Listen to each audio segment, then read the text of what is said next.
আসসালামু আলাইকুম। Hello guys, আজকে আপনাদেরকে আমি যে ভিডিওটা দিতে যাচ্ছি সেই ভিডিওটা এখানে আপনাদেরকে এসকিউএল ইনজেকশন সম্পর্কে আলোচনা করা হবে। তো এই টিউটোরিয়ালটা সম্পূর্ণই এডুকেশনাল পারপসের জন্য। কেউ আপনারা শুধু এটাকে ইথিক্যালভাবে ব্যবহার করেন, কেউ আনইথিক্যালভাবে যদি কোনো কিছু করেন, এই ভিডিওর উপর ভিত্তি করে আমি দায়ী নই, সম্পূর্ণ আপনি দায়ী।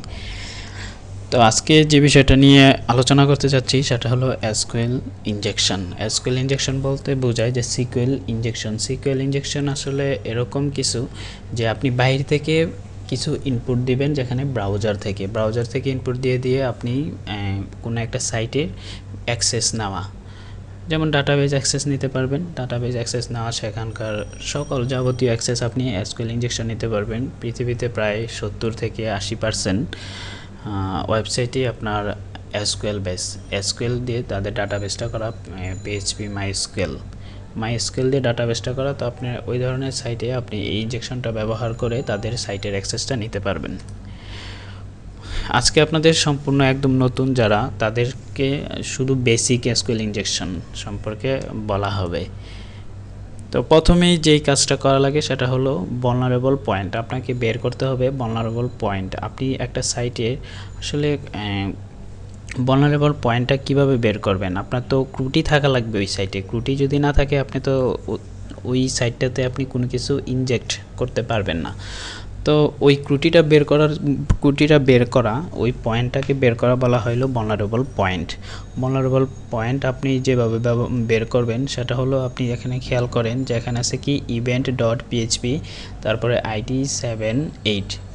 এই যে সাথে আপনি নর্মালি একটা পেজ দেখবেন, এখানে আপনি দেখতে পারবেন যে এখানে cristocula.co.in event.php id 78 দেওয়া আছে। সাধারণত নর্মালি 78 এই ধরনের কিছু আপনি দেখতে পাবেন না একটা পেজে। তো এই 78 id 78 বা event.php এগুলো হলো পয়েন্ট নির্ধারণ করে। এই পয়েন্টগুলো আপনি কিভাবে বের করবেন?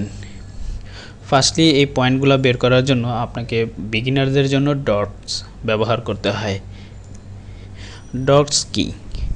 ডটস বলতে বোঝায় আসলে ওই পয়েন্টগুলা, যে পয়েন্ট থেকে আপনার ওই সাইডের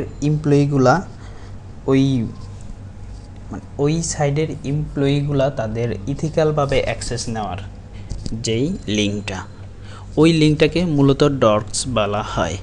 তো ওই ডটসটা আপনি কিভাবে বের করবেন? এই যে এখানে দেখতে পাচ্ছেন যে iNeural.php আইডি, তারপরে iNeuralGames.php আইডি, তারপরে দেখতেছেন iNeural.article.php আইডি। এরকম হাজার হাজার আপনার ডটস আছে, অসংখ্য। হাজার বলাটা ঠিক না, অসংখ্য ডটস আছে। এই ডটসগুলো যদি আপনি গুগল ইঞ্জিনে সার্চ করেন তাহলে অসংখ্য সাইট আপনি পাবেন।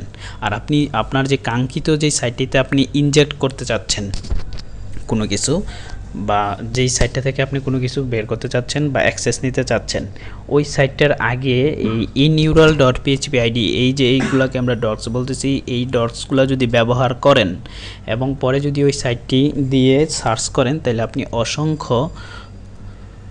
অসংখ্য আপনি ভালনারেবল লিঙ্কগুলো খুঁজে পাবেন। যেরকম এখানে এই যে দেখতেছেন আইডি 78, এরকম লিঙ্ক আপনি খুঁজে পাবেন।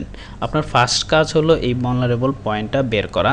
আর সেটা কিভাবে বের করবেন? সেটা বের করবেন ডটসগুলো, এই যে ডটস iNeural.php আইডি, এই ডটসগুলো ব্যবহার করবেন। তারপরে আপনি সাইডের নাম দিলেই আপনার এরকম পয়েন্টের অনেক ভালনারেবল পয়েন্ট চলে আসবে। ভালনারেবল পয়েন্টের পরে যেই কাজটা করা লাগে সেটা হলো যে অর্ডার বাই গ্রুপ বাই মানে হলো, এই অর্ডার বাই গ্রুপ বাইটা ব্যবহৃত হয় হলো কলাম নাম্বার বের করার জন্য। অর্ডার বাই গ্রুপ বাই এটা আপনাকে আমরা পরের টিউটোরিয়ালে দেখাবো। আজকে শুধু মূলত মনে রাখেন যে অর্ডার বাই গ্রুপ বাই দিয়ে কলাম বের করা হয়। আপনি যখন অর্ডার বাই এবং গ্রুপ বাই ব্যবহার করে কলাম পেয়ে যাবেন, তখন ওই কলামটাকে একটা স্টেটমেন্টে সাজাতে হয়।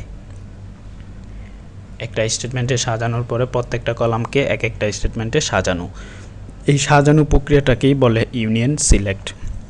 এই ইউনিয়ন সিলেক্ট স্টেটমেন্টের মাধ্যমেই আপনার যে কলামগুলো পেয়েছেন সেই কলামগুলো সাজিয়ে লিখবেন, মানে সাজিয়ে দিবেন। তো আর এরপরে আসলে স্পেশাল ক্যারেক্টার কি? স্পেশাল ক্যারেক্টার যে ধারণাটা, স্পেশাল ক্যারেক্টার বলতে মূলত আপনি দেখেন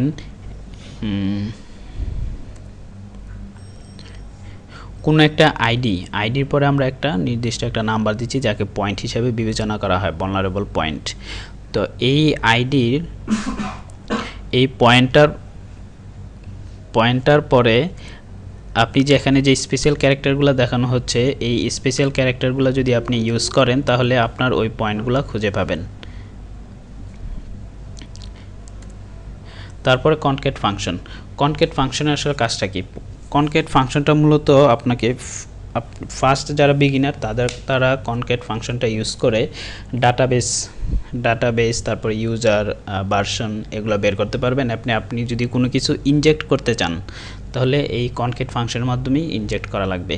এখানে কনক্যাট ফাংশনে আমরা কি দেখতেছি যে আসলে কনক্যাট ফাংশনটা কিভাবে লিখতে হয়। কনক্যাট ফার্স্ট ব্র্যাকেটের ভিতরে কি করতে হয়, user bracket, database bracket, version bracket. আর আগে যে আমরা একটা নাম্বার দেখছি যে ওএক্স দিয়ে শুরু হচ্ছে, এই ওএক্স দিয়ে শুরু হওয়াটা হলো এটা মানে একটা হ্যাক্সা নাম্বার। আপনি এই হ্যাক্সা নাম্বারটা হলো এখানে ইনজেক্ট হচ্ছে। আপনি যখন একটা ওয়েবসাইটে আপনার কোনো কিছু প্রিন্ট করতে চান, তো ওই প্রিন্ট করার জন্য বা ইনজেক্ট করার জন্য বাহির থেকে যখন আপনি কিছু সেন্টেন্স বা কোনো কিছু গুছানোর জন্য মূলত আপনার যে ডাটাবেস ইউজার এগুলাকে গুছানোর জন্য মূলত এই হ্যাক্সা কোডগুলো ব্যবহার করা হয়। আর উপরে দেখেন হ্যাক্সা কোডটা দেখানো হয়েছে যে এই হ্যাক্সা কোডটা দিয়ে আসলে কি বোঝানো হচ্ছে। এই যে এখানে ক্যারেক্টারটা এই ইউজার, ডাটাবেস এবং ভার্সন তাদের মাঝামাঝি অবস্থান করবে। আর এই মাঝামাঝি অবস্থানটা তাদের মাঝে একটা পার্থক্য, তাদেরকে আলাদাভাবে দেখতে আপনার সুবিধা করবে। তারপরে দেখেন special character fixed.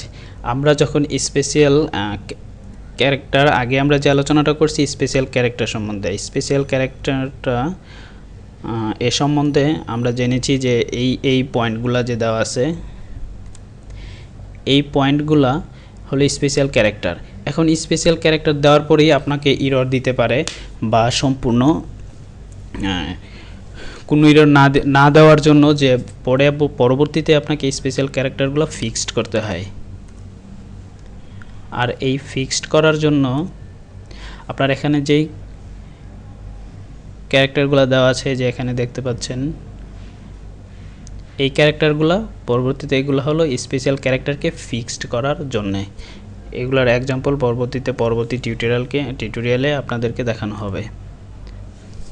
Thank you everybody for watch my video. Thank you.